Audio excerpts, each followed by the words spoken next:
Hi everyone, how are you? Welcome to another question and answer session for MRCS exam. Here, this is the question.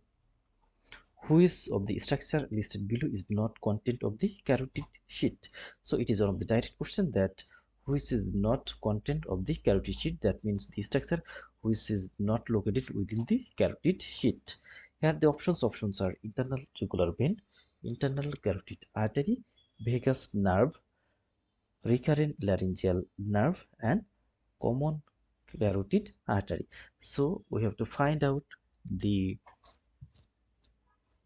structure which is not within the carotid sheath. So first of all, let's see the carotid sheath. So this partial structure on either side, here we can see this is the carotid sheath, is this and this, here the lateral side and here the medial side, and we can see these are the structure which is located within the carotid sheath. First of all, here we can see the one vein, and we can see two artery and the one nerve. So here this is the internal jugular vein, then a nerve which is the vagus nerve, and we can see this is the internal carotid, external carotid, and also the common carotid.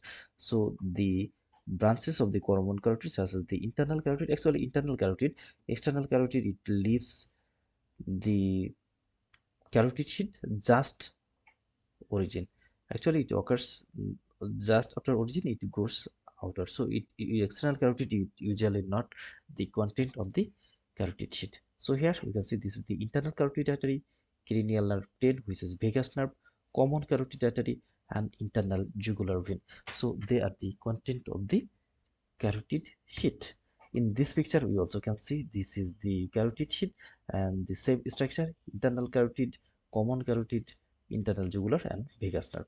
And this relation is very important, that anterior to the carotid sheath there is the structure, and this nerve is the ansa cervicalis. So anterior to the carotid sheath there is a structure which is the ansa cervicalis, and posterior to carotid sheath this is another structure which is the sympathetic trunk. So the relation anterior to the carotid sheath is the ansa cervicalis, and posterior to the carotid sheath is the sympathetic trunk. So here we can see the content of the rectus sheath at a glance. Carotid sheath at a glance. Here we can see this is the common carotid artery, internal carotid artery, internal jugular vein, and vagus nerve. So two artery, one vein and nerve. So vein, artery, nerve, or vein. So usually vein are present in, it is the vein, artery, and nerve is the content of the carotid sheath. This vein, this is the internal jugular vein, then artery, two important artery.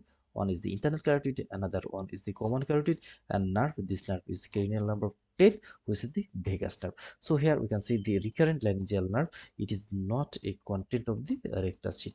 Other structures such as the internal jugular vein, internal carotid artery, vagus, and common carotid, these four are the content of the carotid sheath. But the recurrent laryngeal nerve, it is branched from the vagus nerve, but it is not located into carotid sheath, because we know that the recurrent laryngeal nerve, it originated into the thorax from the vagus nerve.